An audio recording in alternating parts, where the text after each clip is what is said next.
ទើបក្រោកណាហើយពូកែខាងងក់ង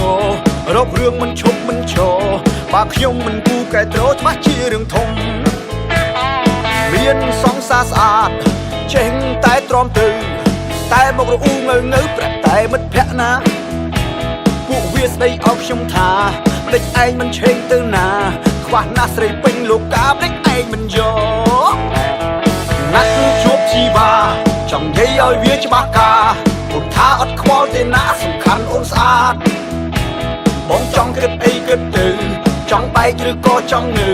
ពេលនេះក្នុងចិត្តវាបើសំខាន់អូនស្អាតពួកចាត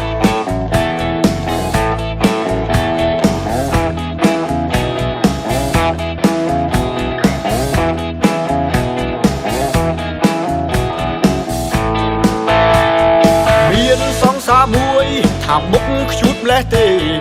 តែអត់ធ្វើអីទេបងតបទើបក្រោកណាហើយពូកែខាងងក់ងរករឿងមិនឈប់មិនឈរបើខ្ញុំមិនពូកែត្រោច្បាស់ជារឿងធំមានសង្សារស្អាតចេញតែទ្រាំទៅតែមករអ៊ូងើប្រាក់តែមិត្តភក្តិណាពួកវាស្ដីអោបខ្ញុំថា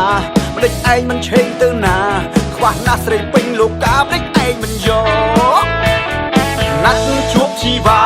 ចង់និយាយឲ្យវាច្បាស់ការពុំថាអត់ខ្វល់ទេណាសំខាន់អូនស្អាត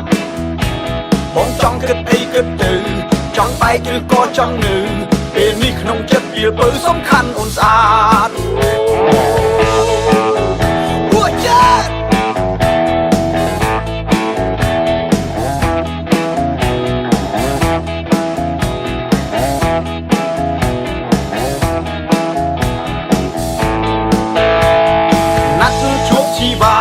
ចង់និយាយឲ្យវាច្បាស់ការពុំថាអត់ខ្វល់ទេណាសំខាន់អូនស្អាតបងចង់គិតអីគិតទៅចង់បែកឬក៏ចង់ងើពេលនេះក្នុងចិត្តវាបើសំខាន់អូនស្អាតណាត់ជួបជីវ៉ាចង់និយាយឲ្យវាច្បាស់ការអូនថាអត់ខ្វល់ទេណាសំខាន់អូនស្អាតបងចង់គិតអីគិតទៅចង់បែកឬក៏ចង់ងើពេលនេះក្នុងចិត្តវាបើសំខាន់អូនស្អាត